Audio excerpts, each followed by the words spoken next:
Slow News Week. Random episode V2.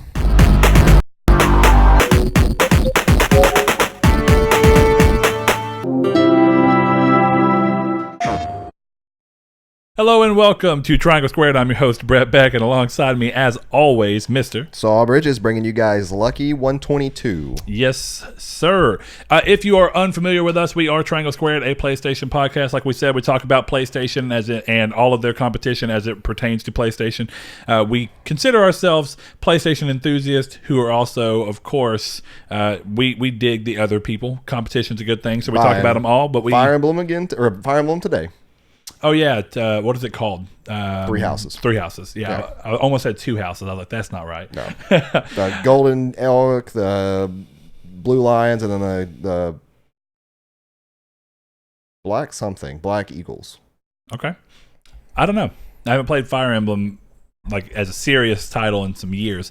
But anyway, we are, like we said, a weekly podcast. So whenever we do that, you can find us on YouTube in video format every Monday at 10 a.m. PST and 12 p.m. CST. If you like what we're talking about, then we'd love to hear your thoughts down in the comment section below. That's something we love to hear is people's opinions on what we're talking about and our opinions. But also, if you don't want to watch us on YouTube in the video format and just want to hear our smooth, sultry, slightly lispy voices, at least mine. Speak for yourself. You can find us on podcast services, be it iTunes, Google Podcast, Apple, whatever. You can find us on places. If it's a podcast service, we're on there. Spotify is another big one that I know a lot of people use. And recently, I've had a couple of people ask me that I just know personally about Stitcher and making sure we were on Stitcher. We are on Stitcher, aren't we? We are on Stitcher. It's just I've never really knew that many people used Stitcher as a podcast service. So there you go. Anyway, you want to listen to us, you can. If you're listening to us, of course, on podcast services, there is no comment section. So if you'd like to give us your thoughts on the things that are going on and partake in our weekly Community's Take question, where we kind of reformat the episode the way we talked about it and ask the community for their take on it, and then kind of tell everybody what's going on and what the community thought about, then you can do so by going to our social media pages. We have Twitter, which is at Triangle SQRD. We also have Facebook, which is a group called Triangle Squared, a PlayStation podcast. You can be asked to enter it into, and we will gladly do so. And lastly, you can join our Discord, which is our day-to-day, moment-to-moment conversation thing. And we have podcast discussion channel where everybody can kind of just talk in real time. And then, of course, we have the Community's Take channel. What we do is weekly I'll reiterate a question and put it on all of our social media platforms and let everyone have a channel or a thread or a comment section, whatever it is, where they can kind of just let their ideas of what we talked about out. And that section has seemed to do pretty good since we've introduced it probably a couple, I'd say, 8 to 10 episodes away now? Time moves so crazy that it's really hard to tell how long we've been doing certain things. But, so if you want to do that, go over there. And then lastly, if you would like to support the show in any form or fashion, you can head over to Patreon, where you can actually support us for as little as $1 per month and get early access to things like Reader Mail and our off-topic podcast, Dickish at Best, if you like something a little more NSFW. This is a good, family-friendly, safe for work. Most of the time things are kept nice and tidy. So that's what we are. That's where we go. And anyway, with that said, we got to start this show off the right way. And we do normally kind of talk about what we're going to end up being as our main topic, but with a slow news week like this, we decided that we've done this once before in our 122 episodes.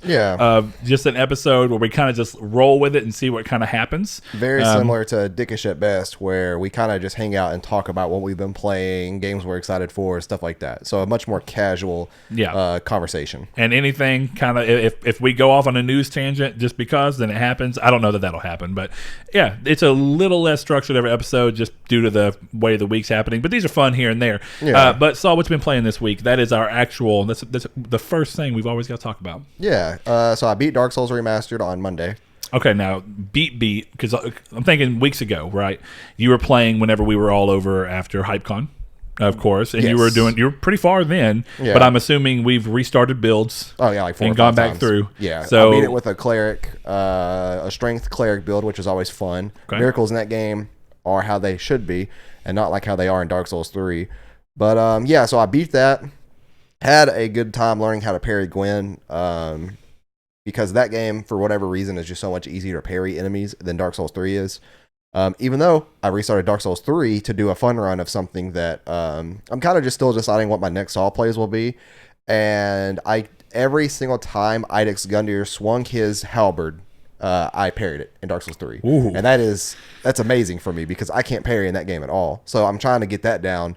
But yeah, like I took some time out and learned how to parry Gwyn, which was not long or hard at all. It was just very easy, and beat that. I then moved on to Dark Souls 2. Dark Souls 2 has a similar thing with that Dark Souls 1 has to me.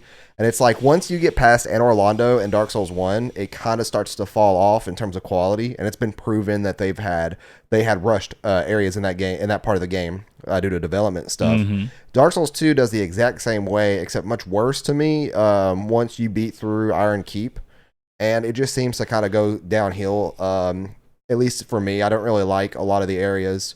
As much as other areas in Souls game. They're not bad areas from a game design standpoint or anything, in my opinion. But it's a notable drop in quality. It's a notable drop in quality for the earlier of the game. So I had an idea of doing a Pyromancer only run in Dark Souls 3.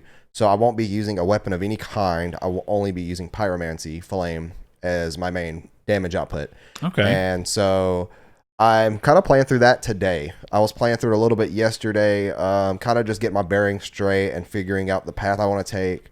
This is going to be a much more slower of a run compared to my last one, or my normal runs in Dark Souls 3, because I'm really trying to min-max perfectly to make sure that I can output the most damage that I need to. Because Pyromancy in Dark Souls 3 is pretty weak early game. It's very weak, actually, until you get down to the Demon Ruins and you kill I forgot his name, the last fire demon, or whatever his name is. Because then you get a spell called Chaos Bed Vestiges, which does absolutely high amounts of damage. And then from then on, the game's pretty much a cakewalk. But, of course, he is a fire demon. So when you get down to fight him, it's pretty hard, considering all you have is fire. So you have to turn in Lord Wolnir's soul and get the snaking pyromancy. It's a dark pyromancy, so it doesn't deal fire damage, it deals dark damage, I'm pretty sure. And there's also a hard part in that boss fight too, because you got to summon an NPC named Cuculus. I'm not making that up. Dark Swamp Cuculus is her name, and you want her to live in order to get Cornex's set for his pyromancy robes. So it's kind of it's a really just tedious boss fight. But yeah, that's pretty much really been it. I did play Destiny 2 actually last night for the first time in like 2 weeks. We did, actually, I played it Friday night as well. I was really helping people get through 0 Hour to get Outbreak Prime, and last night we finally got the last person we needed through, and then we did Scourge of the Past, which ended pretty badly. And I'm not saying that, I'm not blaming anybody for that. We all were kind of tired by the end of it. That was with Diana, right? No. Okay. We would have aced it if that was the case. Okay. But I was curious. I know she had mentioned something about it. I was really trying to Sherpa them through, and we got to the first boss phase of the final fight where you have to go underground and stuff.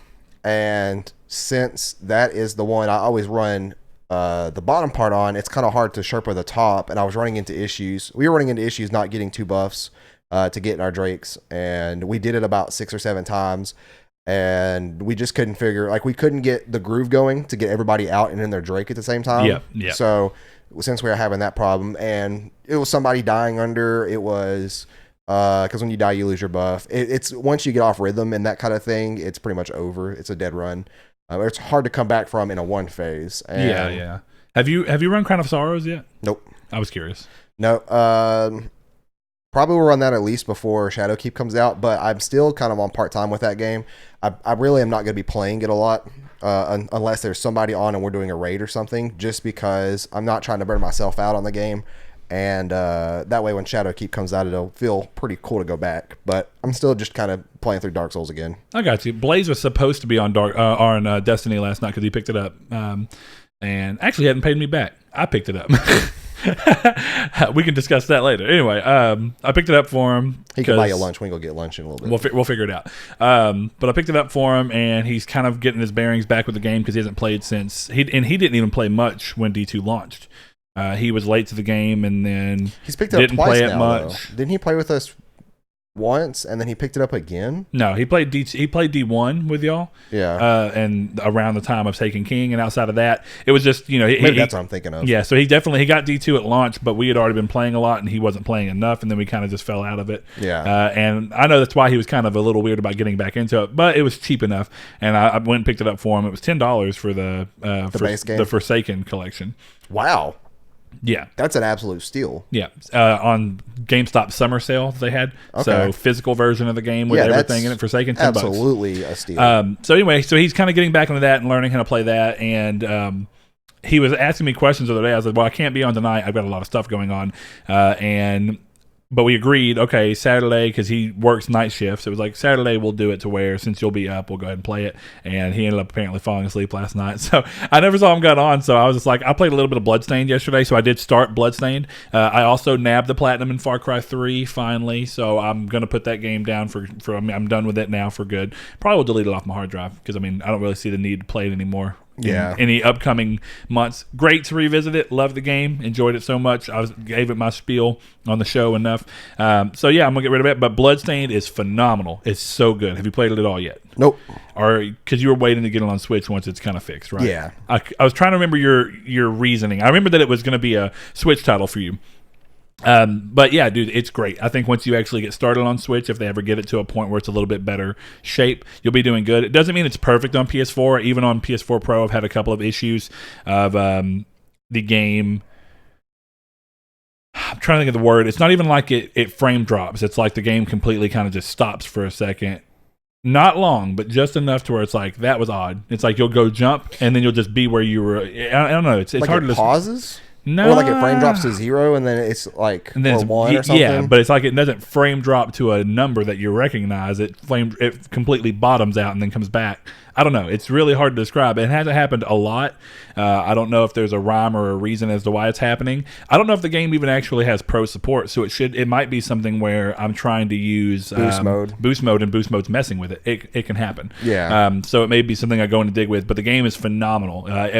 So much so of just feels like how good it feels to play Symphony of the Night for the first time again. It's like that. It's like if I could somehow go back to being a kid and play Symphony of the Night for the first time. And the closest I've got to feeling that in a Metroidvania in a long time was actually Hollow Knight. So I'm having two similar situations where Hollow Knight's a lot different, but it still has a lot of things that I think it matches well with the idea of a Metroidvania. But this is just almost to the T going back and playing a game like that. So fantastic. Glad to have gotten it. Picked it up with my Sony rewards points.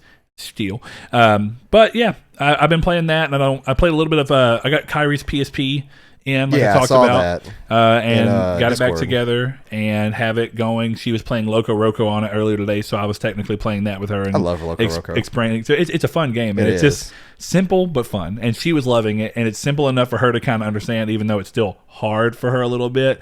But she was having those little moments of kid, like when she'd get really excited when she figured something out. So, been having fun with that. Been doing a ton of work on my house. I don't know if you saw when you walked in. Yeah, I did. It looks good. Ton of work. Yeah. It took me 3 different days of multiple hours to get what I've done, and I still got so much left to do. But, yeah, I've been kind of chilling this week. Started an episode of Black Mirror last night because I've never actually watched it outside of Bandersnatch. Interesting. So, what'd you watch? The first episode. Oh, okay. Yeah, that's where he's got the mayor. The history of me.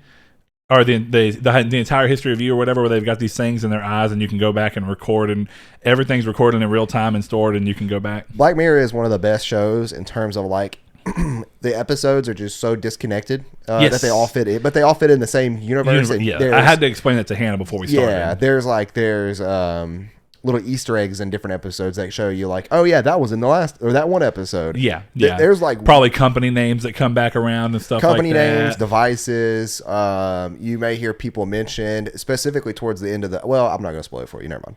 But it's like they're all happening in an interconnected universe. It's just pretty much the stories are meant to also stand entirely on their own. Yeah. So yeah, I appreciate that. There's a couple really, really good episodes in that show. Okay. Yeah. Well, I'm going to keep going. We only watched one because it was pretty late, and that was after I saw that Blaze hadn't gotten on, and I was kind of like, screw it, I got time. Let's watch this hour-long episode and see what happens. But I enjoyed it. It was very good. It's way more intimate for it to be close to movie length, but only really focus on a very small amount of characters in this first episode. So I enjoyed that. But we're going to go ahead and hop into the community's take before we get going on the news. Last week's episode, if you checked it out, was about the PlayStation 4 Slim and whether or not we'd see another slimmer version, very similar to what they did with not only the PSP, but also the PS3. And why that happened then and all that stuff. And I think that we had a pretty interesting discussion about it. And pretty much across the board, it seems like a lot of people are kind of in the mindset of they don't necessarily know for them. And I think that makes sense, right? For this show, I think a lot of people who watch this show are going to be people who are kind of up with it, that the need for a super slim revision just kind of misses them because it's like I've already either got a base model PS4 or I've got a slim already. And if anything, if I was going to upgrade while still being in the PS4 life cycle, it'd be to a Pro. So there's actually seems to be more people that would be interested in a PS4 Pro Slim just because of the fact that it'd be like, well, I'm not only would I be getting a better Pro, but I would also be updating my system. So we asked very specifically, let's see, let me go back up to it real quick. Boy, this one was hot. Do you think that the power of next gen, nope, that's not right. What happened to my community state question? Here we are. It's there. With PS4 on the horizon and PS4 entering late life stages, do you think Sony should make another slim revision to the PS4 to assist late-gen sales? What about the PS4 Pro? Should it get the slim treatment, or is it redundant with the market that it targets? One of the first things we saw was from Mr. L2B, longtime listener and great questionnaire. He says, I think it will. I think with the imminent release of the PS5, they should slim down the slim PS4 and the PS4 Pro. They should discontinue the PS4 SKUs altogether and keep the PS4 Pros as the base PS4 after releasing the PS5 and work on slimming and decreasing the cost of that console. Okay, that's interesting. Get rid of the entry model. The only thing I think about that is that one of the great things about PS4 is that a lot of games still look really good on it. Yeah. And the technology is actually older than even 2013, realistically. Yeah, it's like 2011. They would have a lot easier GPU or APU. Essentially, yeah, mobile GPU, the Jaguar APUs or whatever.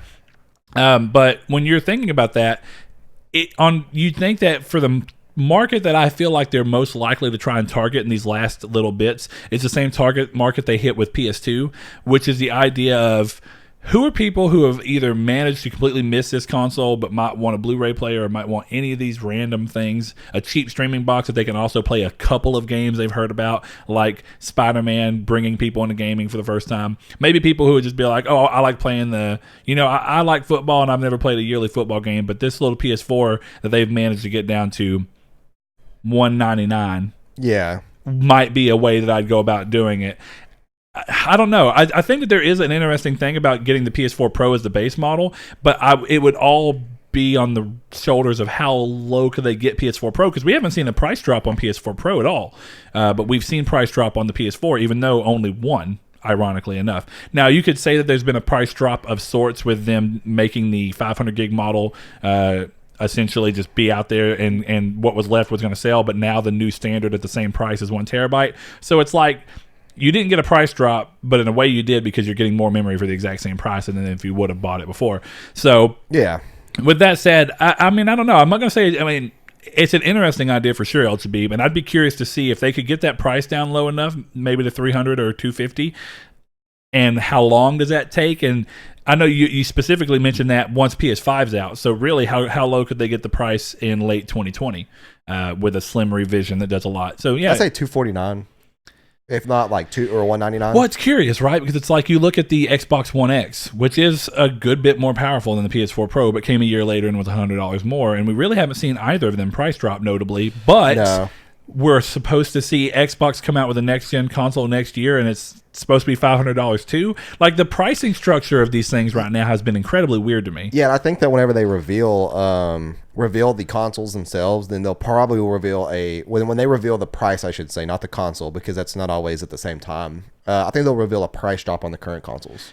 That would make sense, but I also just think it's really hard to, even if it's the same year, like they did with PS4, where it's hit, where it's like, okay, we're going to talk about the system, then at E3 we're going to reveal the actual system's look and price and date and all that, and they did all that in the time of 1 year. I think it's really hard to get somebody in 1 year to be like, why would I buy an Xbox One X right now for $500 and then you're going to bring a new console that's $500? It's just somewhere along the line. It's more so than even the normal. I got ripped because a sale hit. It's like, how are you selling me technology how is this system able to be this much better for essentially the exact same price, and you were still selling this to me for that price? I've been amazed that we haven't. I really thought when the One X hit, we would get a $50 price drop on the Pro. I was wrong, and I guess Sony just didn't need to do it, but I still expected it. Well, and my thing is too is that alongside price drops, I always had people complaining that, I just bought the console last week. Yeah, that'll always happen. Listen, don't buy consoles so late in their lifestyles if you're not sure revision's coming out or not. Like, you may want it right now and right here, then sure, go get it. But you need to understand that price drops can happen. They more than likely will happen. So it's like when people buy a console right before Black Friday and then go, on Black Friday, how is this console $200? I just bought it for $300. It's Black Friday. How would you not think that there would be a great deal on Black Friday if you just waited 2 weeks? I would never, ever celebrate Black Friday or whatever, unless I got the job where the plan is hopefully going to happen with what we're talking about. Oh, yeah. Because I would definitely go do it then. Yeah, sure. Well, anyway, let's do a couple more. I'm going to grab one more from our Discord here, and let's see. I think Rob Henry had a good one. I'm going to go to him real quick. A slim PS4 Pro would be awesome. I still have my launch PS4. It's still running strong, but I wouldn't mind picking up a Pro to have two consoles, one for me and one for the kiddos.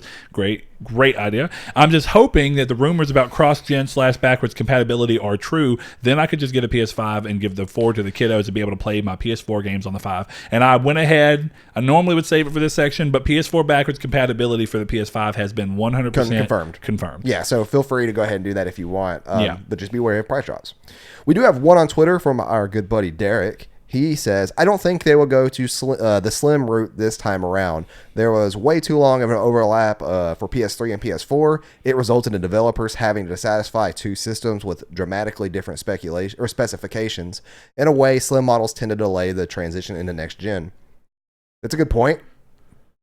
But so going back to everything being forward compatible for this current gen. Yes, I think that it's a little bit weary this time around, or I'm a little bit weary of that this time around, because it seems that transition is going to be made a lot easier for people who are buying the PS5 because they can play all their games. They have all their digital games.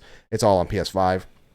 So the one thing that would be true, that I can see being true and a problem, is that the developers are then going to have to worry about the slim model specifications, if it's any different, and then the PS5 model specifications, and then the base PS4 model specifications.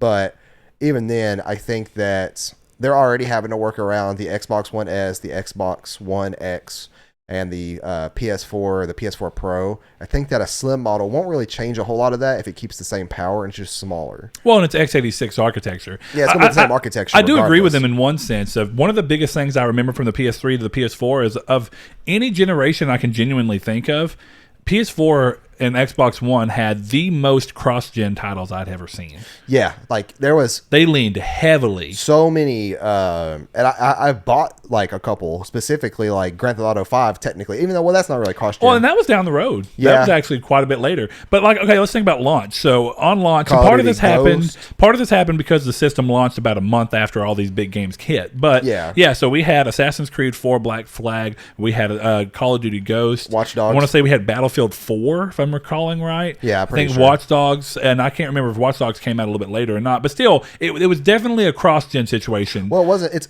within launch window. Because wasn't there Dragon Age Inquisition was another game of, even if it wasn't quite at launch, it was close enough to the beginning of the first year, where Thief was another one that was cross-gen situation. And I said Call of Duty Ghost. And I'd never seen that so much, man. Wasn't there another Call of Duty that wasn't Ghost? Advanced Warfare was both. Was it? Okay. That's all the way up until Black Ops 3, but Black Ops 3 was online only on PS3. You couldn't play. There was no storyline. Gotcha. Yeah. Okay. At least in terms of Call of Duty series. But yeah, Derek, when you're thinking about that, I definitely get it. There was a weird time where that was going on, where I feel like the jump to the PS2 to the PS3 was such a massive jump that they couldn't really justify putting PS2 games on PS3. But since the jump from PS3 to PS4 was more like, well, graphics are already really good in high def, but what you're going to see with this is improved. We're going to go to 1080p instead of 720p, and that is a big jump in its own way, but it's not as big as the jump from 480p to 720p. I feel like, because like once you get into the realm of HD, It's quite a bit different than standard definition, even just at 720. It's the same with frame rates. Yes. I have been playing, like I said, Dark Souls 1 Remastered and Dark Souls 2 Scholar of the First Sin Edition. Those both run at the most stable 60 frames per second you'll ever see. Never once did I see a drop in those. And now that I'm playing Dark Souls 3, I had this weird moment where I had to Google, like, I thought Dark Souls 3 got a pro patch to make it. And it did. It did. But it's not only like 45 frames per second. It's not consistent. And it's so noticeable that I took it off my SSD to put it on my PS4 to see, like, maybe it installed weird on my SSD. And I was like, maybe boost mode doesn't work on SSDs or something. I don't know. No, it's just it's not 60 frames per second, so I'm not used to it, and it just looks off. Yeah. And that's the thing. And I think that's the problem we're going to have this gen. When people start getting used to 60 frames per second. Or this coming gen. I'm sorry, PS5. And I fully expect I will be devastated if games aren't natively 60 frames per second next gen. Yeah, we'll definitely see. But, Derek, I think that's an interesting one. And I do agree with you to an extent, I think slim models are more than anything. I don't even know if it's specifically, I think your statement is true. I don't know if you meant it this way, but you said in a way slim models tend to delay the transition to next gen.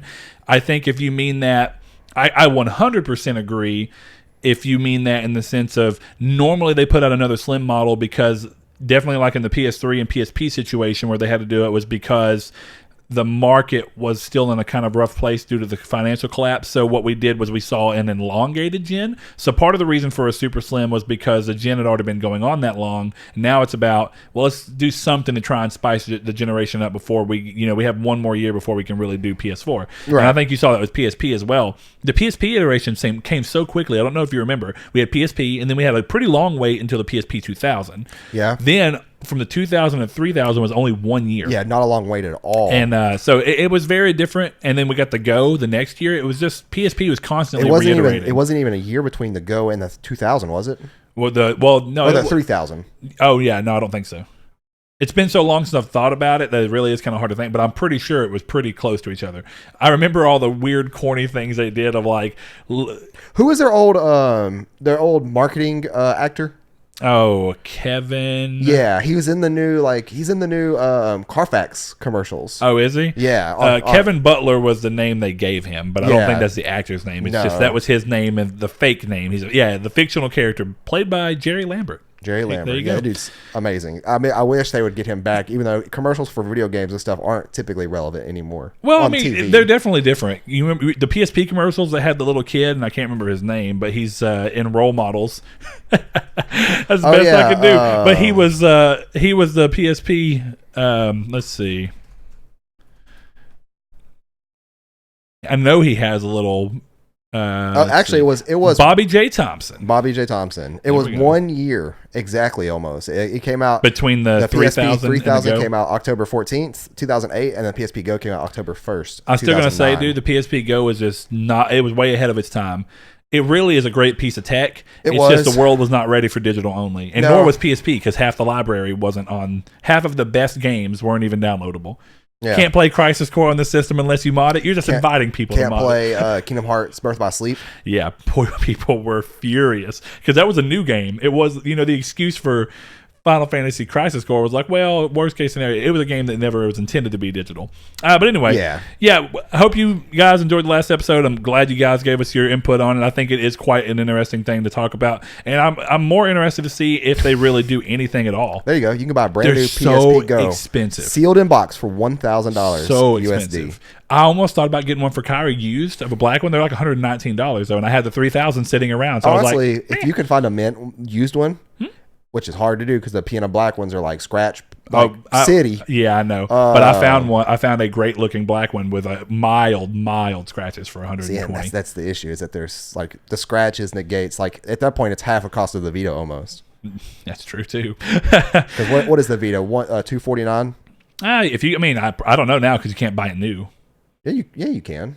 No, they stopped selling it. It's going to be out of production in 2020. Well, you can still buy the leftover models on Amazon. You can go if they're around. I don't know if they're already around. You can go buy the aqua blue one. I don't know. Go look. I think it's called I've only aqua recently blue. Become an Amazon shopper a lot. It's $270. You know what I mean? So. Yeah, it's $270. So it's definitely had the price increase, but it's what a sham. I got my aqua blue one and then they release it over here. So I got to import mine. Did they really? Yeah. See, that's the issue with the one that I got is that it's the imported Japanese like mystical blue. So you got to get used to buttons. Yep. It's only in the menu screen. All the games work fine. Yeah, but the menu screens will throw you off. And then if you go revert them in the accessibility, then the buttons don't match. Yeah, in the games. Yeah. It's weird. But anyway. It's not something I can get used to. Which is crazy because wasn't the PS2 a majority of the games circle to confirm, X to go back? No. There was games that I played. There were Japanese games that did have that, but very few. I can't remember the games that I played. There were certainly games that had that. I remember having to get used to it back then. Yeah, because it's always been that way in Japan. But anyway, we're going to move it on into the news section. So thank you guys for your opinions on everything that we talked about. We appreciate seeing them, and we like to hear them. Next thing we're going to do, like I said, going to news. The first thing is going to be classic Doom 1, 2, and 3 were recently made digitally available on current-gen consoles during QuakeCon this past week. So if you like those games, go pick them up. All 3 games can be purchased individually, and interestingly enough, Doom 3 is not a port of the PS3 BFG edition, but rather the PC BFG edition. So it's a lot smoother, has a better frame rate, it looks a lot more polished, and it's a higher resolution, all that. So if you've been looking for that, it's $10. There you go. I think every game is $10 individually, if I remember what I was looking at. On the back of this, though, Doom 64, which was originally a Nintendo 64 exclusive Doom game, has been rated for PS4 by the PEGI, the European Content Rating System. That's essentially the ESRB for America. So it's likely we get more Doom before the release of Eternal, which is the follow-up to 2016's Doom reboot. So they definitely went in all Doom at QuakeCon. I don't know why it's called QuakeCon when they constantly talk about things that aren't Quake. Yeah, but I've never understood that. Be wary of these ports because you have to sign into Bethesda's website to use them. And did you see Bethesda's? I was going to talk about that. Did you see Bethesda's? Talk about that. There's no reasoning behind that. Apparently, it wasn't supposed to be that way. It's supposed to be optional, but Bethesda messed up. And this is what it sounds like. Bethesda's messing up a lot lately. It's either two things, right? Either it was intentional. And now that they're getting a lot of backlash for it, they're saying it was an accident and that they're going to patch it out. Or it wasn't intentional and was always meant to be optional, and they did just let it go through in a wrong way. Either way, Bethesda, it's unfortunate that they can't seem to get their foot on the ground before something else goes wrong. They were starting to do a lot better with Fallout 76, and then there was an update that hit that just completely broke the game for a small period of time. They got it fixed again, but it's like they don't need these stumbles right now. They need to climb up in a good fashion. Like when you're running down a hill and you just start happen. stumbling and you can't stop and you eventually fall. They've been doing that for like a year and a half now. They've just been like half falling. Yeah, they've been half falling for about a year now.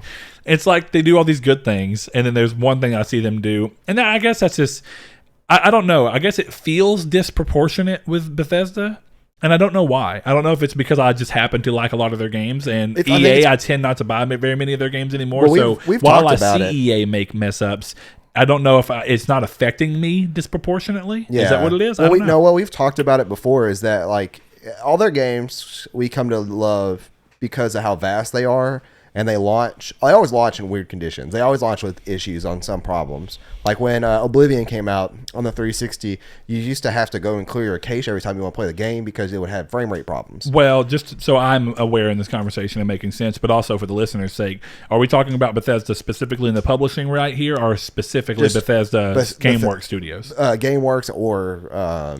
because I do want to be clear. I mean, there are plenty of games they've released recently that had no issues. There has not been an Arcane game release that had any issues at launch. Prey launched in essentially perfect state. Dishonored 1, Dishonored 2, Dishonored Death of the Outsider. I'm talking about their big games, their AAA titles, those are all 3 AAA, but they obviously weren't received in the same light.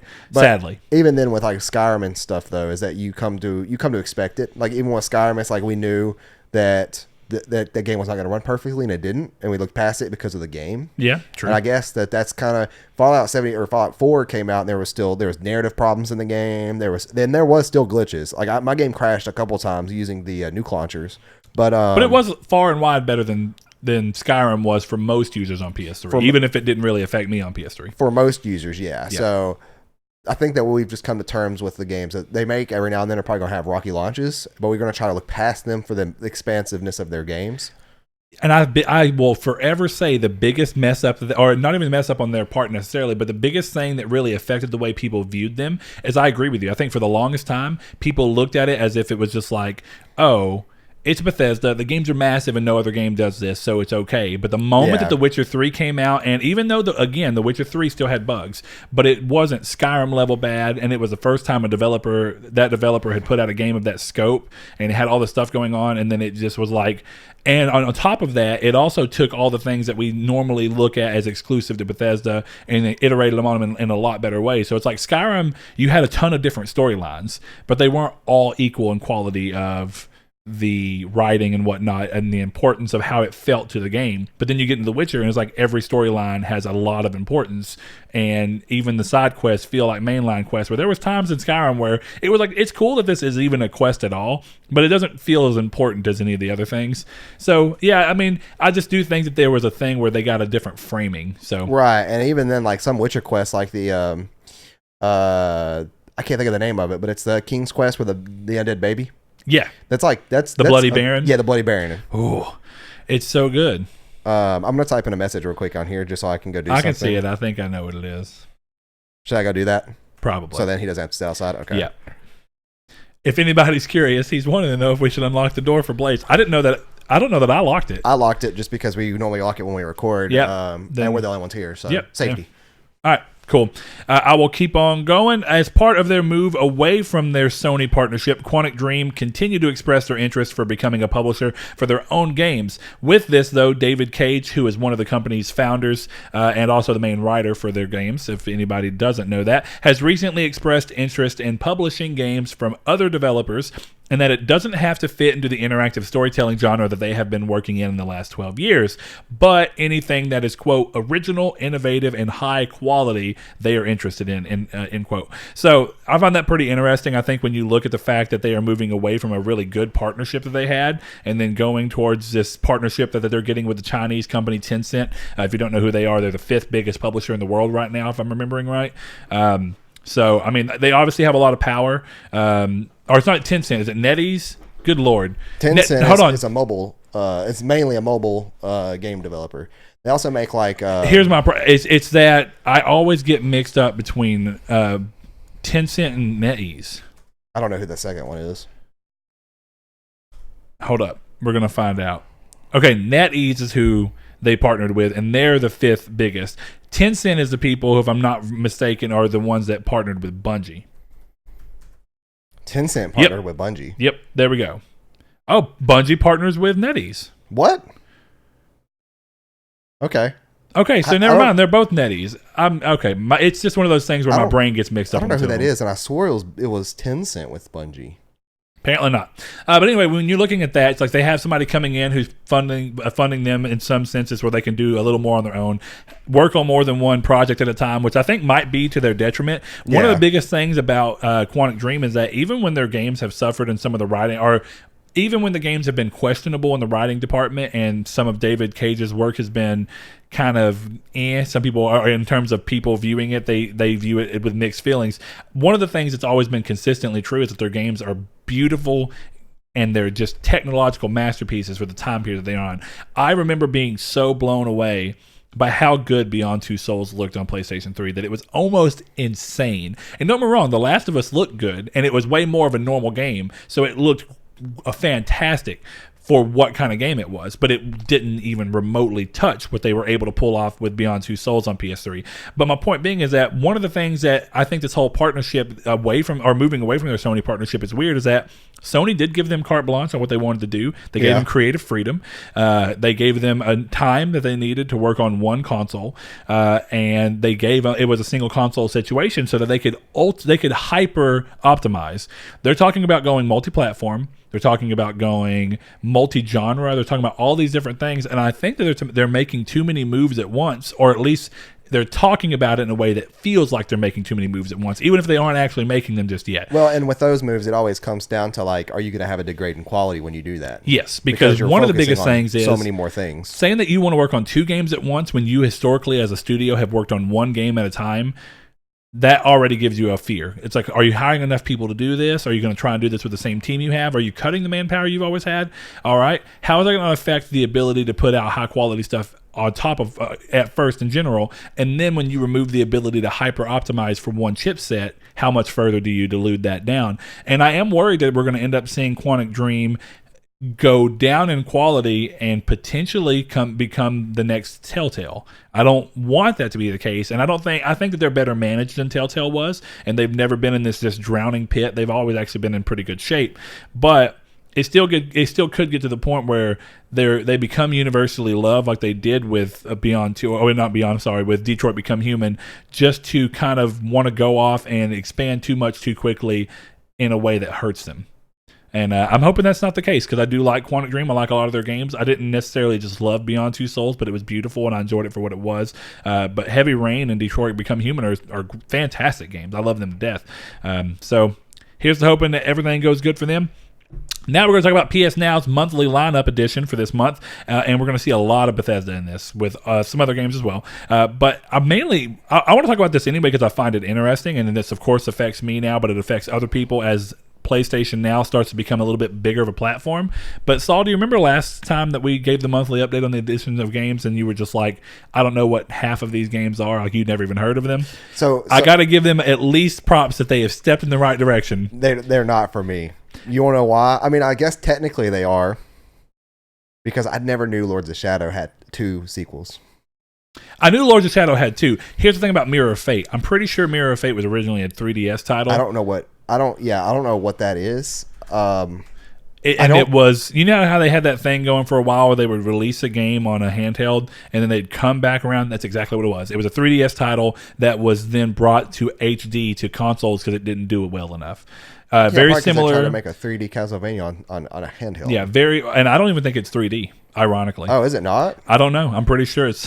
Here, let's look, because I'm curious now. I'm genuinely curious. But you have Monster Energy. So for those that don't know, no, it's side scroll, which actually is not a bad thing. Yeah, I wonder why it didn't do well. Probably just didn't do well enough. If you remember, the 3DS sold around half of what the DS sold. So I'm sure when they first went into making it, they thought, bukus. The Castlevania games on DS and 3DS are fantastic. I just even then, though, if I'm being honest, I don't think that Castlevania, by the time that you started getting into what the 3DS was, the 3DS really, really marketed towards kids in a way that during the 3DS more than the DS, I actually felt like Nintendo leaned a little bit more on specifically JRPGs and children. What is the Raven? That's the only one I don't know. And it looks like it's a remaster, right? So anyway, I'll go through the games real quick. It's Castlevania Lords of Shadow for PS3. Of course, you got to stream that one. Castlevania Lords of Shadow 2 for PS3, which you have to stream. And that was, I remember that one very vividly because it was very mixed. A lot of people loved it, and then some people just didn't care too much for it. But then we have Castlevania Lords of Shadow Mirror of Fate, which was again a handheld title for 3DS brought back up with HD for the PS3 and Xbox 360. We have Doom PS4, which is a 2016 title that we talked about earlier in the news. Fallout 4 for PS4. Monster Energy Supercross, which is of course a motocross game, which there's a place for that in the market. I don't blame them on that. MotoGP 17, which is a traditional racing sim style game. Tekken 7. The Raven Remastered, which Saul is looking into right now. Yucky. I don't know what this is. And then Wolfenstein: The New Order. Now, if that would have been Wolfenstein Youngblood or whatever it's called, the newest one, Wolfenstein 2, Youngblood's the newest one technically, and it just released. That's right. I hate the name of these games. They're all confusing. I platinumed one. Well, of them. I don't remember which one that one was. They could have added the New Order and the Old Blood, which was the DLC standalone for the first game. The New Order was the very first one to come out. Yep. Okay, that's the one I platinumed. And then the Old Blood came out, which was a standalone DLC for the first game. Then 2 came out, and then Youngblood came out. Too hard to keep track of. It is, but that is what it is. So I think it's a better month, but I'm going to keep doing this because I think it's interesting. Of course, I have a year of PS Now. I actually may go back and play Lords of Shadow. I never played any of them, and I thought the first one got a lot of praise for whatever reason. The second one got a lot of crap, and it was by a Spanish developer. I can't remember the name of them off the top of my head. I don't think I've ever seen praise for any of those games. Yeah, the first Lords of Shadow, a lot of people loved. Well, that was a PS2 game, wasn't it? No, PS3. What was the PS2 Castlevania game? That was, I'm pretty sure, 3D as well. Ugh, I don't know. That was when I was super poor and didn't have a lot of games. I only played Symphony of the Night because I had a buddy with PS1 that let me borrow it. Curse of Darkness. Oh, yeah, I do remember that name. The name. I don't remember playing the game, though. Yeah. That was in a time period where everything, I'm so glad that we're back with the PS4 to games being allowed to be side scroller. During the PS2, they were like, it doesn't matter if it was a side scroller before. This is a 3D system, and we're going to make a 3D game. And then all the 3D games like that were typically bad. Like that, Dirge Cerberus, they're both like the same kind of bad 3D games. And they're just floaty walking, they're frame rate weird. problems. Yeah, they're definitely weird. It was an odd time for games. I mean, I think that about some other games too. They definitely got better with things like Devil May Cry 3. Devil May Cry 1 is kind of hard to play. Not because of the challenge of the enemies, camera, but because the camera is awful. Once you get used to it, you're used to it. You're good for life. But yeah, I remember trying to play that game for the first time. Even though those camera angles, they still have that problem like where you're running forward and you're holding, say, forward, and then you stop, but you're running towards the camera, and then you have to hold back to go. Suddenly you have to change. But you don't have to change unless you let go. Yeah, it's weird. It's always been weird, and I think Resident Evil's been the same. Yeah. Anyway, next thing up on the list, what will likely be the last update of any real interest to PS4, the beta for firmware 7.0 has been sent out after months of discussion of the main feature. The main feature being the expansion of the party chat size from 8 to 16 players. We've talked about it lightly on this show before. With this feature in mind, a first comes in the beta code being able to be used by up to 20 different people. During the beta phase, you will not be able to utilize the party chat feature with players who are not part of the beta. So that is exactly why they are letting multiple people use the code. They're hoping that little groups of friends who don't completely exceed 20 will use this and see how it works. Yeah. I think that this is a weird feature. Before I go on to the rest of it, primarily because we've talked about it. We've had chat parties with 6 people in them and sometimes 8. It's pretty rare. And it is impossible to hear a damn thing when you're trying to do anything of real substance. The only thing I can really see of value for this is if it's just 16 friends who want to get together and just be in a party chat to talk to each other. If they want to do something in a game, this is... Last night, for the first time in a long time, maybe if not ever, we were running through 0 Hour, and it was me, Joe, and people from my clan. I'm not going to name them all just in case they don't be named, but it was 4 of us, and all of a sudden, Eric joined in. And all of a sudden, somebody else joined in. And then all of a sudden, somebody else joined in. We hit 8. Yeah. And then we're like, well, we're going to do the raid now, guys. So there's 2 people in here who aren't coming. And it almost has to be for me, and maybe it's because Destiny 2 is the most experience I have using that many people in a party. I would not want to be trying to do a raid in Destiny 2 with more than 6 people in that party. No, the raid needs to be the people in the raid or in the party, nobody else. My whole thing is that like even during raids we still have people who are talking and like we're trying to call out or something, and I'll have to yell, be like, "Shut up!" Like I'm trying to tell y'all this, and then we'll end up dying or something. Like I get really frustrated when someone's talking over me, and I'm trying to give them information that will prevent us from having to redo stuff. Yeah. Next up, though, is a little bit more of that is going to be the beta also includes early access for U.S. users only in this regard to the chat transcription feature via the PS4 second screen app. So what it'll do is if you miss something or whatever, the chat, if you turn this on, will kind of have it reads your voice and kind of tries to put it down as a transcript so that you can go back and look at what someone said without having to necessarily stop the conversation. I don't know if I like look that. At them. I don't know how I feel about that either, and I want to look into. Do you have to manually turn it on, or are they always taking your voice and hearing it for something else to improve the service? Just like Google says that they do with their thing. It's weird. I don't love it, but that's it. So if that's something that you have interest in and you don't care about your privacy at all, there you go. Another feature includes the ability to tune your HDR to more accurately control what you see in regards to how your display handles HDR. I actually think this is really important because Sony has a ton of great HDR what do you want to call it? HDR compatible games that are fantastic looking, but every TV handles HDR drastically differently. The Sony TV that I had in here before and my LG OLED do it in vastly different ways, and you got to look at what the TV's strengths are, because just because the TV has HDR doesn't mean that it has the right nits, which is maximum brightness, to pull off certain colors. So you can go in and you can say, well, I want my brightest brights to be here, I want my darkest darks to be here, and kind of how it color grades between them. So I think that that's actually a cool feature if you really, really like HDR and care, but it's going to be for a small subset of people. But hey, if you want to, you've got it. Lastly, when the full update goes live for everyone, Sony has said that moving forward, not all updates to the system will require a restart, with some updates being able to be installed directly after download. Now, that's interesting. But the biggest problem with it is it's not like. Do you remember when Android came out with the ability very recently? Actually, it was like the last Android update, to where moving forward, when an Android update comes. Used to, you'd have to hit the Android update, your phone will restart, and then you'd have to wait for, depending on how many apps you had, 30 minutes to an hour for your apps to be optimized for the new Android. That doesn't happen anymore. Yeah, that was never that long. So now what happens is your phone takes the update, restarts very quickly, comes back up, and then immediately starts optimizing apps in the background while you can continue to use the phone. And that was one of the big steps that Google took to make it a lot easier. Now, this is a great step on paper, but the biggest problem with that is, what does that really do when, for the most part, the updates are just going to be instant restarts anyway? It's not that big of a deal because they're not notable sized updates. This is probably going to be the last one, and I even think that this one is really not that big of a feature,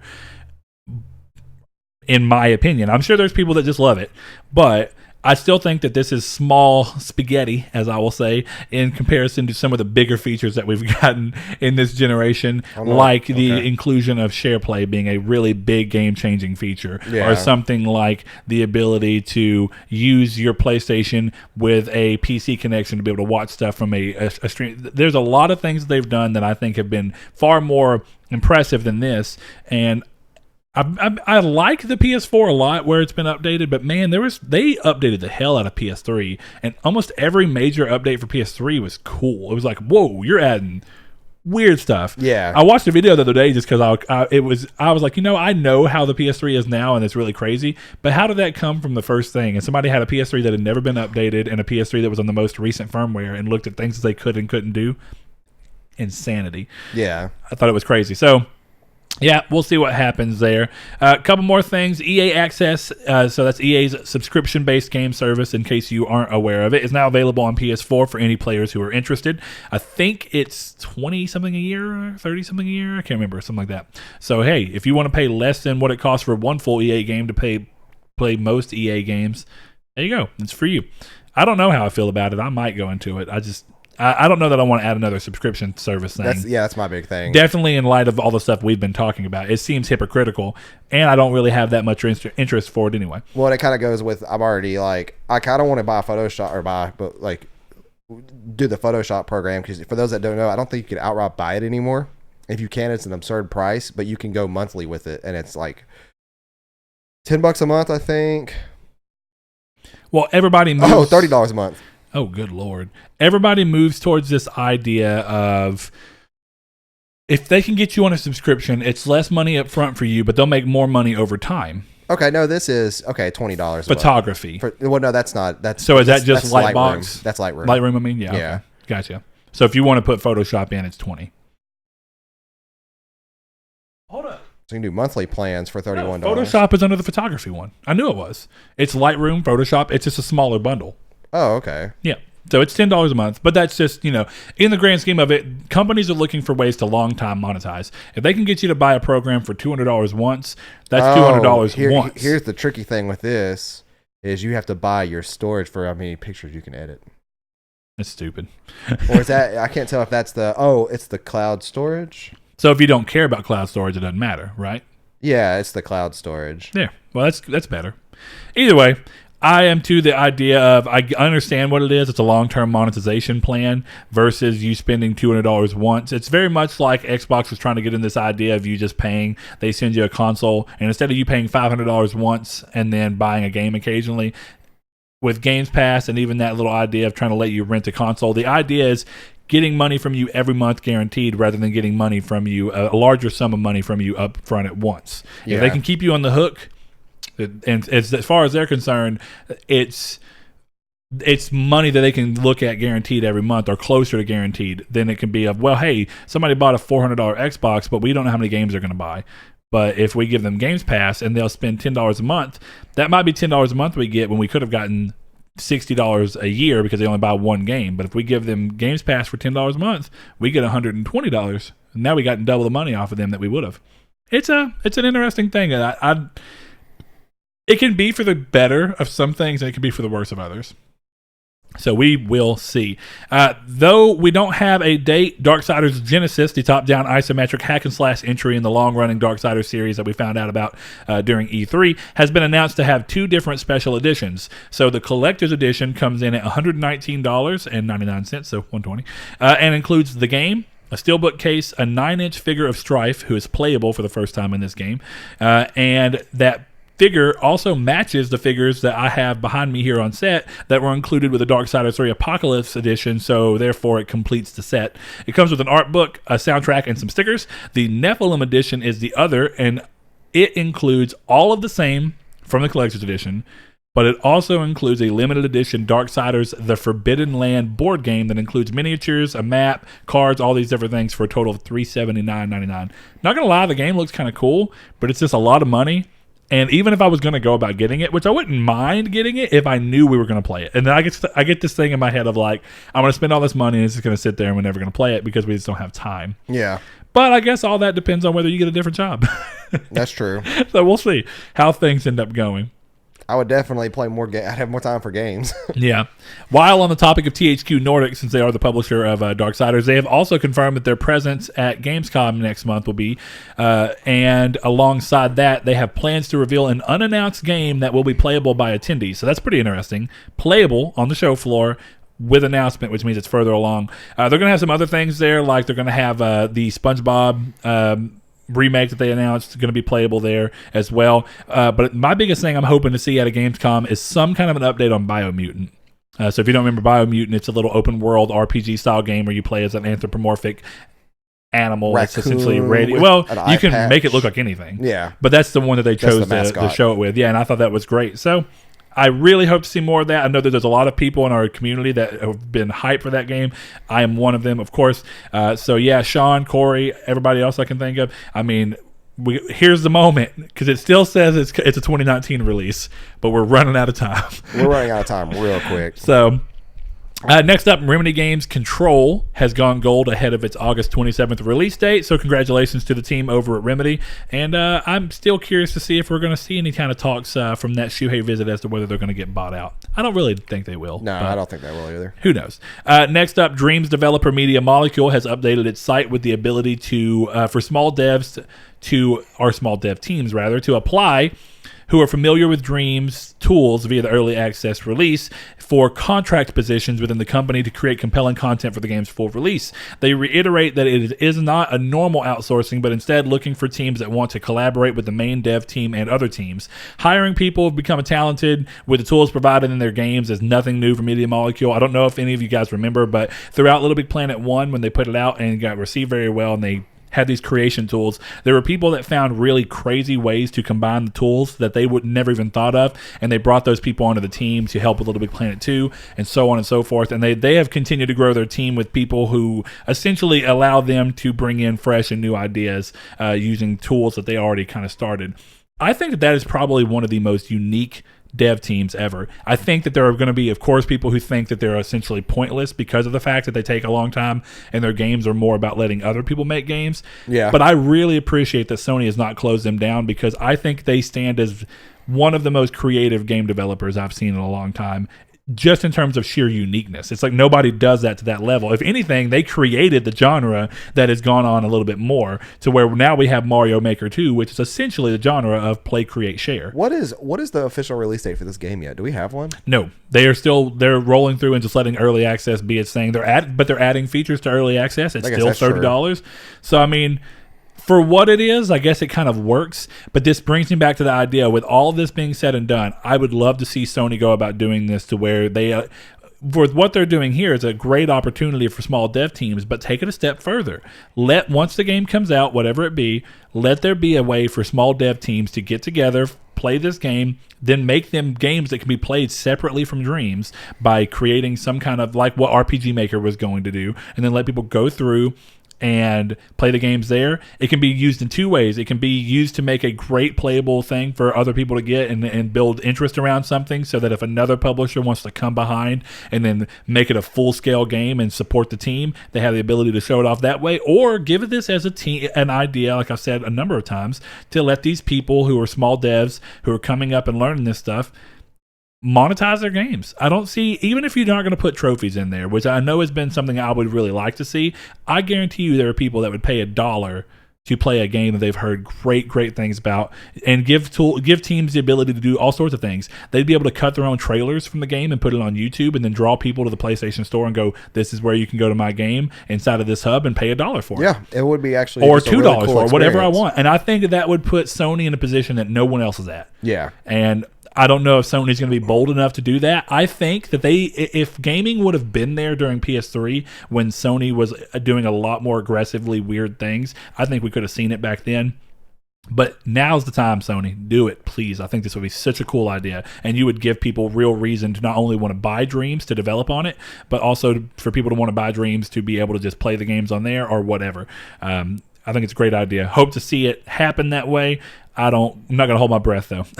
Two more things. Sega have filed a trademark for Knight's Dream Wheel, which looks to me to be a potentially another chance at kickstarting their cult classic Nights into Dreams game that was made by the Sonic team back on Sega Saturn. So if you've never seen that game, it was a little niche one-off for the Sonic team that happened when Sega Saturn was coming around. They needed to make a different game than Sonic, so they went ahead and did that. And it's a game that they tried making a follow-up for on the Wii, I want to say, back in like 2008, that I can't remember the name of. I think it was like Nights into Journey or something like that.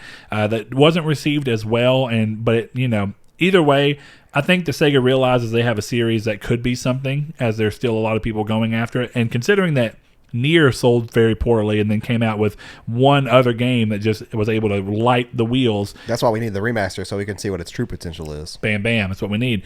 Last thing, while we're on the topic of Sega, their Ryo Gotoku, I don't know how to say that. Anyway, the studio behind the most recently released Judgment and also the Yakuza games have announced a press conference for the next mainline Yakuza game that will be held on August 29th. So if you have any interest in that studio and what they do and wanting to see what the next Yakuza game will be like, go check that out. But that concludes news. We are done with that, and now we just get into we chill. Where are we eating for lunch? See, we can be all kinds of random. I guess when you name an episode Random V2, you can literally do anything you want to do. You know what? I'm not sure. I have some Roadhouse in the fridge. No.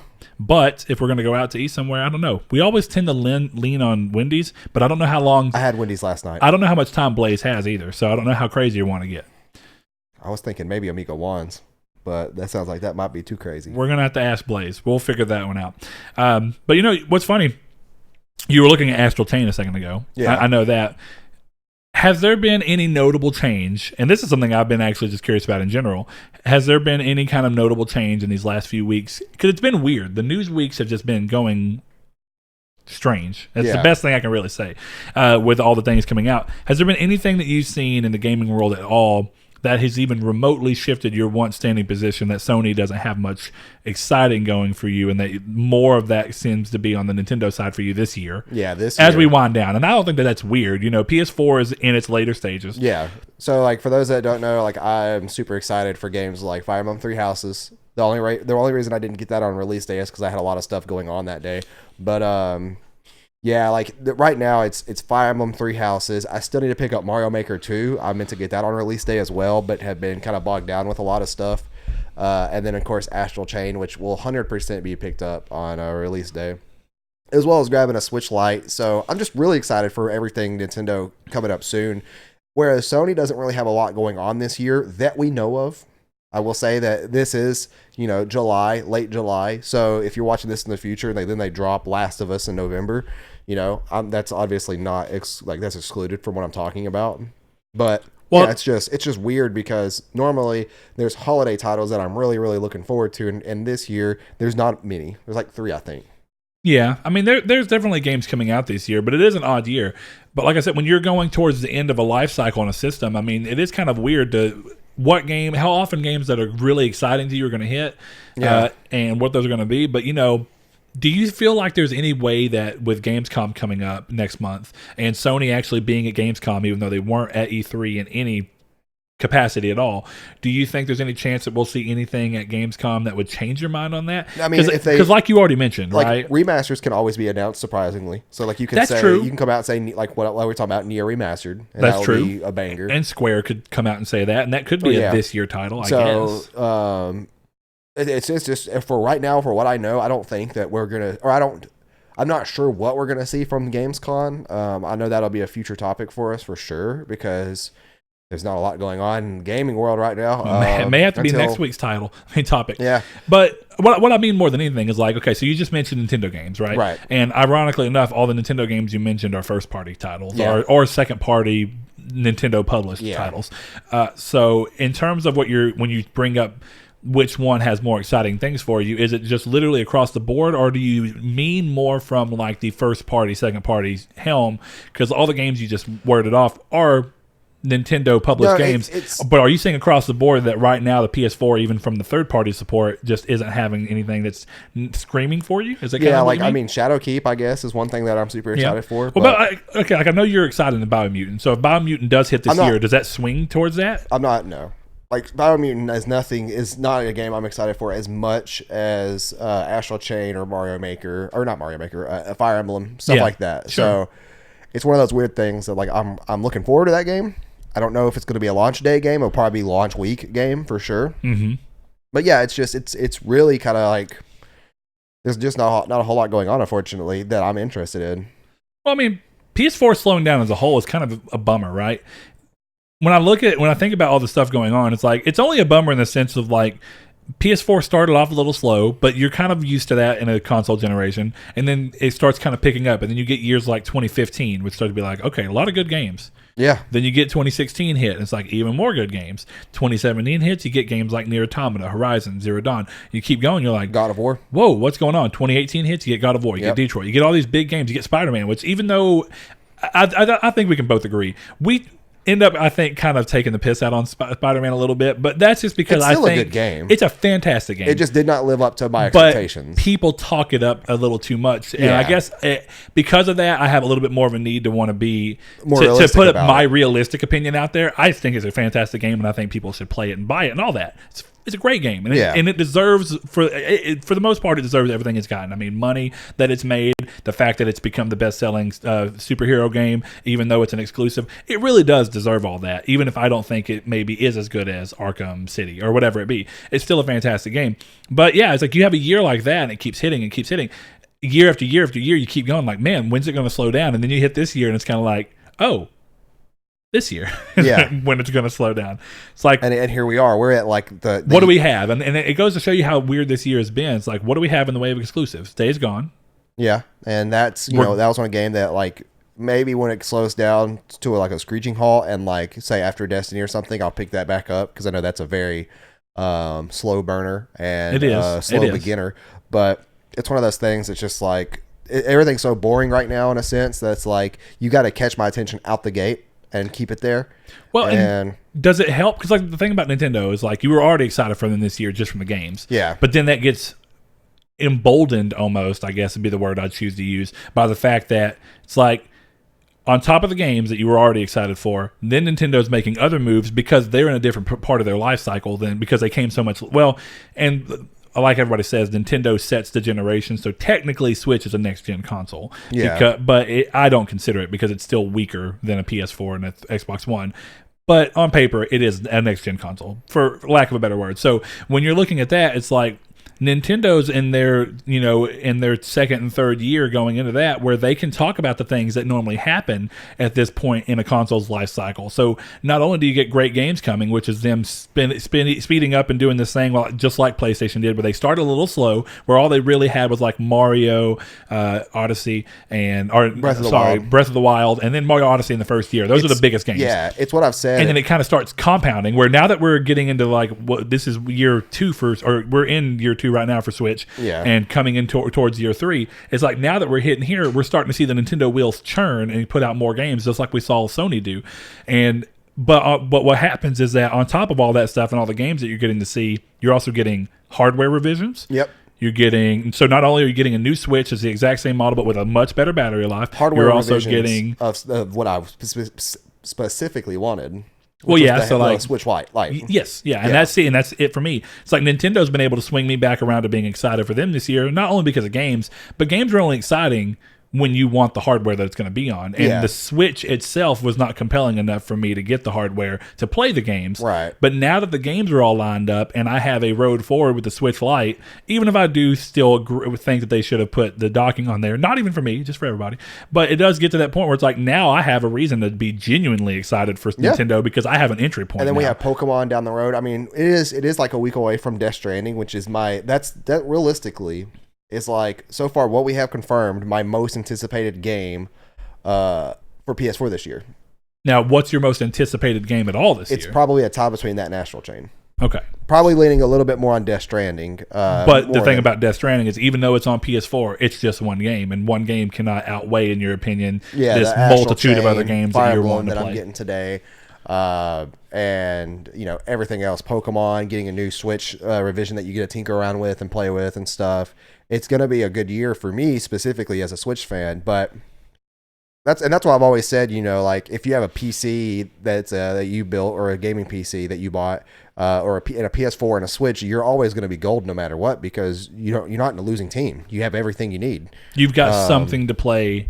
Even so, if PS4 slows down for a month, you can play Switch. If Switch slows down for a month, you can play PC. If PC slows down, you have PS4. And I'm still going to you have kind of a triangle to roll through. Yeah, and I'm still going to play Dark Souls 3, but today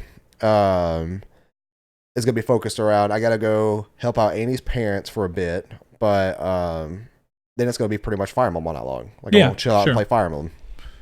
Well, one of the things that gets pretty interesting about that, and we've seen Sony try and do to an extent, at least on the handheld side of things, a little less on the console side. Yeah. Even though that's also true of Nintendo. Do you feel like we talk about, sometimes I think about what makes a company feel unique, and I think that for everything that some people may make fun of and say Sony is all just third-person action adventure games, it works for them. And it's like an identity that you can see from Sony. And I think it's more than that, to be fair. But as we've seen this kind of generation go on, you get games that are like, even if it's open world, Horizon's third-person action adventure in a lot of ways, even though it's RPG heavy as well. But when you look at it if you're just quickly looking on a screen and you see Horizon, Days Gone, God of War, and The Order. Let's just throw those four games on there. Last of Us. Spider-Man. Okay, yeah, all those. What are the one thing you see in common? Narrative heavy, really, really beautifully graphically, and they're all normally hyper realistic looking as much as they could possibly get. And then you also get the fact of third person over the shoulder. It's like you start to get this point where it's like you feel like, well, that's a Sony game. You can see it, you can kind of know it's a Sony game, and it's what you expect from Sony. But then you look at Nintendo. And Nintendo, you go, well, Nintendo's the people that make the mascot game still. They're the only people that have ever been able to really hold on to the idea of a mascot and game series that are going to continuously use multiple mascots, and they do that. Is there any value in Sony? Well, how much value do you see in Sony trying to copy it? Because, like, you've played, and I don't mean fully, but where do the two borrow from each other more than anything? Do you see a future in which Nintendo stands to gain ground by looking at some of Sony's things and going, what if we could tap into some of that market who's coming to us for other reasons, maybe because of the censorship, or maybe because they're wanting the ability to play on the go and they're busy? Yeah. What do we gain by looking at some of what Sony does and making a more adult-friendly game, which they kind of do with Bayonetta? And Bayonetta 3 is coming. But it's like, what do we gain by making a little bit more of an adult-friendly game, or an adult-oriented game that maybe ticks some of these boxes? Hyper-realistic is just not going to happen on the Switch. I think everybody knows that. So it's like, what else can we do? You're out of your mind if you think games on the Switch are going to like be able to run at 60 frames per second and look amazing for every single title. That's exactly. It's just not going to happen. You have to have correct expectations. But if you look at the Switch and you say, okay, Nintendo goes, what would we gain by having one studio that we set up who their entire goal is going to be to make an adult, mature, story-heavy driven game that is third person and hits a tick of what you normally expect from a Sony game, to where we can kind of try and expand that audience? And what do you think Sony could gain by looking at Nintendo and going, we have this great audience here, but what do we gain by trying to make a game that's a little more kid-friendly, which, again, we've seen each one of them dabble in a little bit. So we have Bayonetta as a prime example on the Nintendo side, which was, I remember, like Little Big Planet. Then you have like Little Big Planet and Knack. Yeah, on this side. So, and there's obviously another adult-oriented game on the Nintendo console that I haven't really thought of, but they're very few and far between. Yeah, they're depending on adult-oriented, the meaning you're giving it. Like, well, that's true too, because censorship stuff is the niche Japanese titles, it's a little different. But I do mean in the grander scheme of core markets. Yeah. So adult market, and then kid friendly mascot, and that still covers adults, but market. Yeah, mature market. That's a better way to put it. So, what do you think that there's any kind of do either of them stand a choice at gaining in that? Because one other part we've seen, and then I'll let you talk, but is one other part we've seen of Sony trying to mimic little bits of Nintendo that I can use. Two other small examples is, of course, the biggest example being PlayStation All-Stars Battle Royale, and I actually think there's a lot of value in that personally. Like Little Big Planet kart racing. Kart racing is hard because it's been around forever. It is, and a lot of people have been doing it. Only one company does it to the consistently. I'll give it consistently into the popularity. Yeah, so that's another one. But the other one I was going to bring up was actually on Vita. They had a Pokemon-esque game with their Invisimals or something like that. It wasn't. It probably wasn't Invisimals. I think it was PSP, wasn't it? I can't remember what it was called. I can't remember if Invisimals was them or not. Was that on Vita? I thought that was PSP. There was a PSP one as well, but it wasn't as big. Okay. And it was AR. They made an invisible game on the Vita that was actually made to where it didn't worry about the camera at all. It was more like a traditional Pokemon game to an extent where it's like you walk around, they're out there in the wild in a game world, and you catch them in that and you keep going. Well, honestly, I don't think that there's value in melding them together or taking an example from each other and giving it. I think that what they're both doing really well is what their core audiences are there for. But what I do think that is something that you could take away with the Switch is it's a lesson learned from the 3DS. And I've said this a lot, but it's 3DS started with a very weak lineup, and then 3 years in its life, you're hit with one of the best JRPG libraries of all time. And I think it's simple to say that like Switch is following in the footsteps. Now, whether it'll get as good as what the 3DS had or not, and I'm tying in 3DS with DS, of course, because they're backwards compatible. It's the same. Yeah, I guess it's kind of like tying the PSP in with the Vita. It's like you still get them. Yeah. It's still there. You have that library accessible. So I do think that it's important to like notice that like right now, like in terms of JRPG, it's hard to argue that Switch is doing better games than PlayStation is. Like for JRPGs, definitely on the upcoming thing. Like, that's what I'm talking about. I'm talking about Fire Emblem is a JRPG. I mean, it doesn't matter that it's also something like that. But Astral Chain, technically, Pokemon. Bayonetta's coming. Bayonetta, even though it's multi-platform, and it's more of a Japanese action RPG. But JRPG. It's kind of hard to say. I mean. But yeah, it's one of those things that's like, but you have the narrative side of things, which is Sony, who is doing things way better. And I think that everybody comes to expect that. And it's kind of like the story in a JRPG. You come to expect that it's going to be lighthearted with like some betrayal or they're going to be grittiness, but it's going to be in still a lighthearted manner due to the art style, the expressions they'll use, stuff like that. Over the top expression. Yeah, like it's not as mature as a game that's using like The Last of Us 2 or something with like hyper realistic like where they're using, cutting a head off. Yeah, and like stuff. actual actors and motion capture and stuff like that. It's gonna be different. So I think that what they're doing now, both aside from each other, like or apart from each other, I think that they're both doing it really well. It's just Sony has I hope they learned a lesson with what they've been doing with E3 and such, showing off all these major games year after year after year, and then all within 2 years or a year and a half, really, all those games come out, and then now they're left with nothing. Like they really only have so far as Death Stranding this year, right? In terms of like big AAA releases. Days Gone was a surprise hit for them because I'd even go as far as to say either Sony just really, really knew that Days Gone was going to end up being a game that hit, even though they may have known completely out of the gate that it was going to review weirdly because of the type of game it is, but then in the long run it was going to hit a great sales trend. Well, I'm talking about for what's coming. Yeah, well, sure, but I mean, even then, it's still a light year, even if you just look at Death Stranding and Days Gone.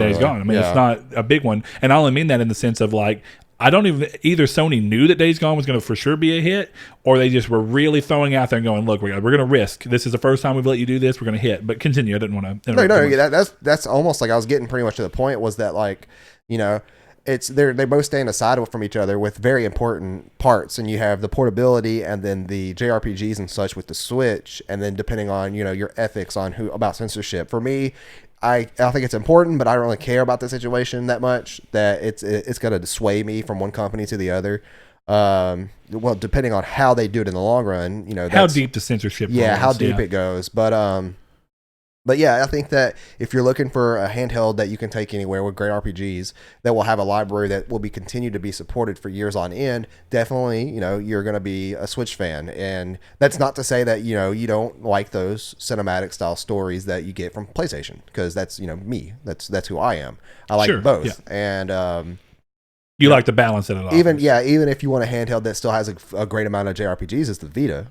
Sure. And that, encompasses the PSP, like what Brett was saying, is that you can go back and play PlayStation classics of titles. But then you lose the Switch's benefit of it's a library that will continue to be added on immensely. It's the Vita's at the end of its life. Like there was a rumor. It's not really, I don't think it's really confirmed. And if it is, I'm really not sure on what it is confirmed, is that like Astral Chain may be a trilogy. So it's like that could be an actual series. Yeah, it's not that it was confirmed so much as it said that if the game performs as they're expecting, then it has potential to become a trilogy. Yeah. So, and I think that's what it kind of boils down to, is that you have, I'm sure we're going to get another Fire Emblem game. We're probably going to get another game akin to Octopath. We're probably going to get, I think that we'll probably get a second Astral Chain at least. I think that game's going to sell really, really well. It's very highly anticipated among the Switch crowd.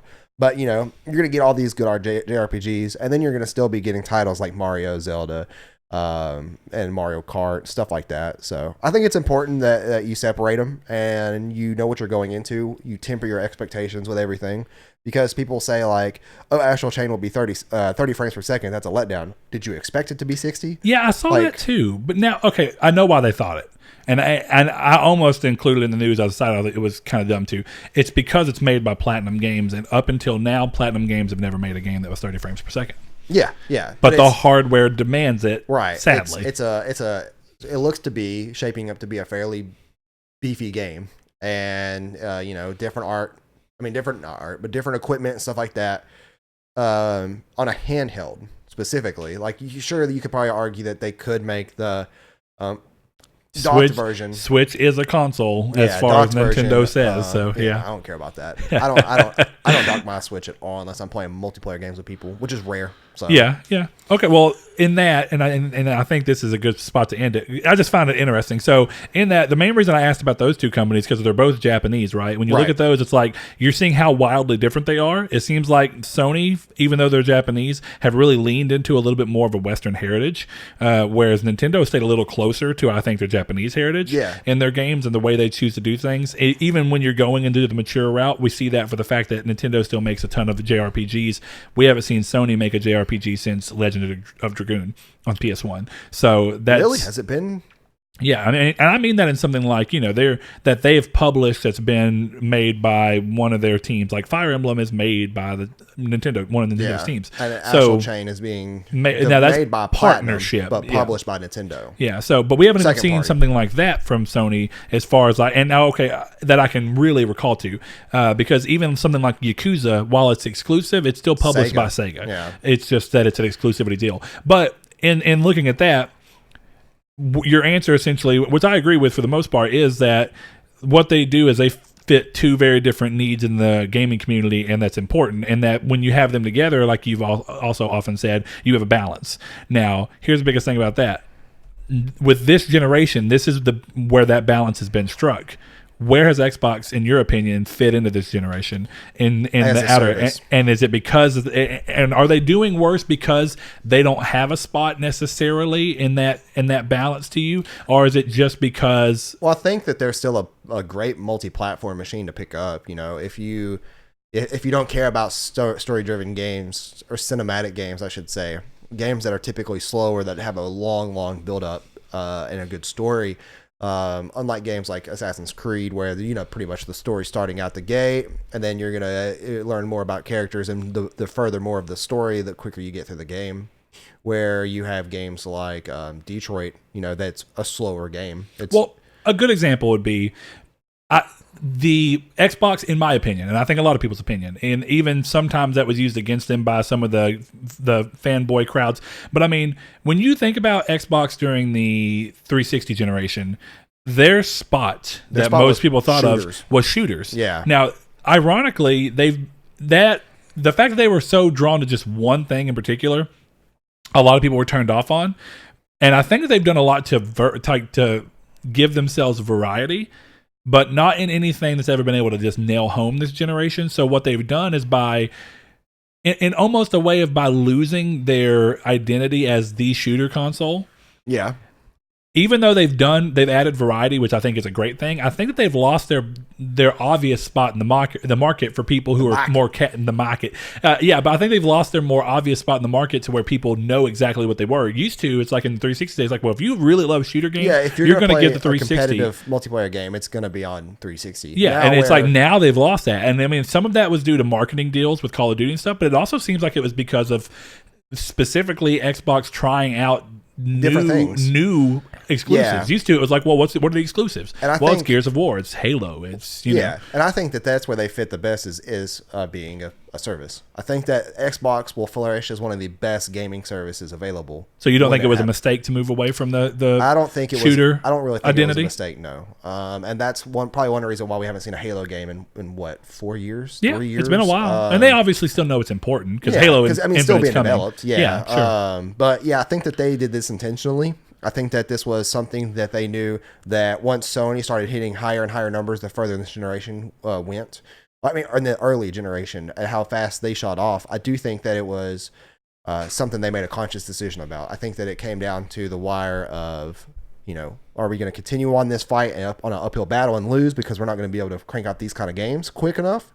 Or are we just going to adapt ourselves and become the service that was going to offer everything? And that's why I think that games with gold and stuff and Games Pass and stuff came out the way it did with as many games as it did.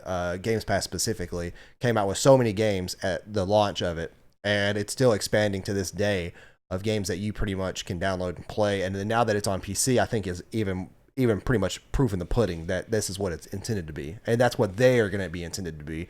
And I think that eventually they're going to keep on with their consoles probably until next gen, but I think next gen will be the last we see of an actual console from Xbox. I'm still curious on that one because I could see where the value in just creating a system and knowing when you're creating it that the expectation is it's not going to sell multiple millions, just so that you have a home. It's kind of like the perfect example of this is like, I don't know that Google will ever fully back out of the phone market, even though their phones still haven't completely hit on there. But that's because Google exists as a service across all other phones, but they still have the Google version of like, hey, if you really just love what Google's done with a console or with a phone, then you get to do it, and you're in this ecosystem totally. And Apple. I think that'll happen with Microsoft, is that they'll continue to make consoles alongside their service. It'll just be that we're already in a position where most people see them as a service-based thing, but they still are, obviously, in a lot of people's mind, they still are a console manufacturer. I think it's going to happen that throughout this next gen, they're going to be a service-based company that just happens to make a console. Yeah. Very much like Google did, where they are not a phone company, but they make a phone. They happen to make a phone, yeah. And I mean, I could see that too, but I think that was something that we'll see from Xbox real soon is game service exclusive games. Oh, they're only on that game service. They're not physical games. They're not digital games on Microsoft Store. So you'll specifically see a Games Pass exclusive game? Yeah. And then eventually I think Games Pass will be available on PlayStation in the deep distant future, not quite soon. Yeah, I agree. But and then you'll be able to play those games. Refresh my memory. I don't think it's the case, and I'm pretty sure, I think you'd remember more than me on this, but I'm trying to remember. Depends. When they talked about, one of the first things that Sony said with their PS5 announcement with Mark Cerny is that it will have disc. When Xbox briefly went over their plans for Scarlet on that E3 that were very quick to run by, they didn't say whether the console was going to use a disc. No, but I think that with the feedback they got from the all digital Xbox One, I think that it would be a dumb decision to go all digital. To go digital for the consumer. It would be a smart decision if they're trying to force people into Games Pass, because then it's like, well, if I buy this system for my son, I can't go to a GameStop and buy him a game. He has to buy it over our internet. Well, then there's convenience too. Like, I don't got to go to the store. I download the game gets added to Games Pass. So then therefore, you get a free month, and you're like, "Oh, these games are really good. I downloaded them." And it goes back into that idea to keep my Games Pass of a constant funding. Yep. I think a lot of it. There was a question by Josh Ayers, one of our patrons, a while back, that I think perfectly sums this up. Of his assertion was, "Is it a mistake?" I think what he even asked was, is Phil Spencer the savior of Xbox? Absolutely. As a lot of people think. And we go towards, And I know I've heard him say a number of times, like, he thinks that when you look at it from a traditional console manufacturer thing, all their decisions look terrible on paper. But it's because that's not what they're trying to do. And I actually think that what he's just talking about, that they're finding their way to stay relevant in a market that they've lost. They've lost traditional relevancy in. Yeah, I would just say they lost in. Like, they're at this point, sales numbers. I mean, what you pretty much said with traditional relevancy. Yeah, traditional. Yeah, the traditional markers. The sales. The units sold. The just the general margin that they've made on this current console and its iterations isn't great. And I think that is the future, is that they will do a service, and it's going to be, probably on Switch first, because I don't think Sony will say yes to it. I think it's going to come down to Sony having to say yes to it. But once it finally gets on all consoles or whatever, or it becomes available widespread through all PS4 Switch or PS5 Switch, or whatever the next Nintendo console is, or in your PC, that it'll work well. And by then there still will probably be one iteration of Xbox out and about, maybe an all digital one, to force you into the Games Pass. But it's a smart move. It forces you to download a game. It's the same with PlayStation Plus. You get a free trial, and you're like, hey, I downloaded, not lately, but I downloaded Gravity Rush for my Vita. And I want to keep playing it. This. Therefore, I'm going to pay, $10 a month or whatever. Sure. And hey, I get a free game every month. I get cloud saves every month. So then, you keep it. The thing that constantly gets on me, though, is that when you have a traditional publisher, and that's just going to have to be what makes it so weird, is Microsoft's almost going to have to move towards a publisher that also offers services. In the face that, like, why would Sony, and I mean, because you were talking about Sony would have to say yeah. Well, outside of that, my immediate response in my mind was Sony would say yeah, because what that means is that their competition is ceded to them. Well, I mean, I think at this point, with the crossplay, they've pretty much conceded they lost this gen. Yeah, at this point. But even on that, I think, but that's a full-on seed. If you're going, we're going to literally put our games on your console, then Sony gets to go. We mop the floor with their competition, in not a way of like gloating and for us, but in the idea of what a business is. The whole idea of a business is to be as successful as possible, and that means to make your competition as least successful as possible, to the point where essentially Sony gets to think of, now we've limited it down to where we're the only person in the premium home console space, essentially becoming almost a monopoly, while that monopoly can still be relevant with home console, with home console tech. And then Nintendo right now knows what they've done, which is given themselves a monopoly in the handheld space, even if they want to call their system a console. But but they're not premium. That's what I mean. It's like, even if you wanted to say the Switch is a console, it's not a premium console. It doesn't hold up to the specs of even like a computer you can go buy off the shelf. Yeah, that's why I compare it to a handheld. Yeah, but when you look at those things, I guess my thing is, how does Sony, the reason I think Sony would do it is because, of course, it'd be that now this is essentially the concession of Microsoft in that market. But the other thing from Sony would be, how do they make money on it? And that's something I don't understand. I'm going to try and look into on even things like EA Access. How does that go into? Does everybody who subscribes through PlayStation specifically does PlayStation get a money back on that? Or is it based off of the number of games played? I am curious as to how monetization works, because we talked about why did Sony not do EA Access at first? And you assume it has to be because of monetization. Well, no, they would rather people buy the game on their system because they'll make more money than they'd get from whatever their little bit would be from whatever EA Access's subscriptions. And that's the thing, right? Is Games Pass is an online service. Mm-hmm. But right now, it's only on consoles that are both owned and controlled by Microsoft. But let's say you get platforms. Let's say in 2 years you get a PS5. Yep. And you buy Games Pass, and you're like, "This is cool." So then you pay monthly for Games Pass, which goes to Microsoft. Oh, this is an online service. I have to have PlayStation Plus. So that's one way there. Then that comes into, does Sony look like a bad guy in charging people to get onto a service? And that also, do you know if EA Access requires PS Plus? I think it does. Well, Xbox Live is required for Games Pass, and it would be sensible. I don't think so. I think it is, because I'm because you don't have to play multiplayer games. All you're doing is literally just downloading a game. To me, if Microsoft is wanting money right now, the stupidest thing that they could do would be to make it to where you have to have one over the other in a way other than a bundle. Because they've got a bundle right now. It's like $15 a month for everything. Yeah, that's the one I use. If they can make sure that if you're willing to pay $10 a month, but you don't really care for online access, and as far as you're concerned, you can save $5 a month and just play the games that are single player only on Games Pass, that's guaranteed money for them. If they put that behind something where you've also got to pay for a subscription of just to be online, it'd be a weird move. But Sony could do that. just as a way for monetization. It gets weird. It does. Yeah. And that's where the future gets a little clouded and muddy of like, how does this work as Microsoft transitions away from being on a console and more of being on other platforms. Yeah, and let that be our community question for episode 123 is, do you think we'll ever see Xbox Games Pass on a PlayStation console?